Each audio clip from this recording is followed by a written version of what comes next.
আসসালামু আলাইকুম ভিউয়ার্স, আমি এমজে এগ্রো থেকে নতুন আরেকটা ভিডিও নিয়ে এসেছি। তো আমার হাতে যে দেখতেছেন এটা মূলত একটা ব্লিচিং পাউডার ফিনিশের।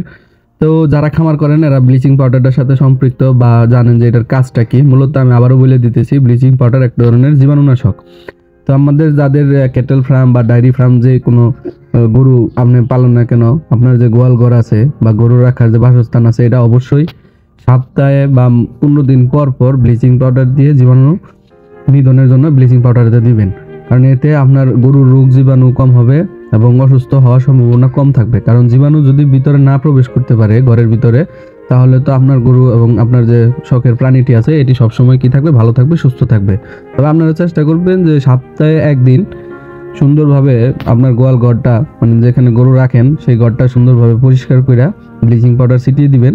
এতে দেখা যাবে আপনার রোগ জীবাণুগুলো, যে রোগ সম্ভাবনা থাকবে এগুলো ধ্বংস হয়ে যাবে এবং আপনার পশু প্রাণীটি খুব সুস্থ থাকবে এবং সুন্দর থাকবে। আমি প্রতি সপ্তাহে এই জিনিসটা করি, তো আপনারা চাইলে করতে পারেন। আর এই ব্লিচিং পাউডারের দামটাও তুলনামূলক অনেক কম এবং সহজ।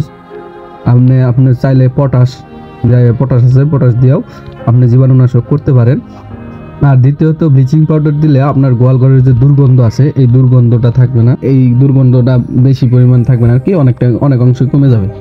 তো দুর্গন্ধের জন্য এবং জীবাণু দূর করার জন্য আপনি এই ব্লিচিং পাউডারটি ব্যবহার করতে পারেন এবং এটি সুন্দরভাবে ব্যবহার করবেন, যেন গরুর শরীরে যেন না লাগে ওরকমভাবে ব্যবহার করবেন।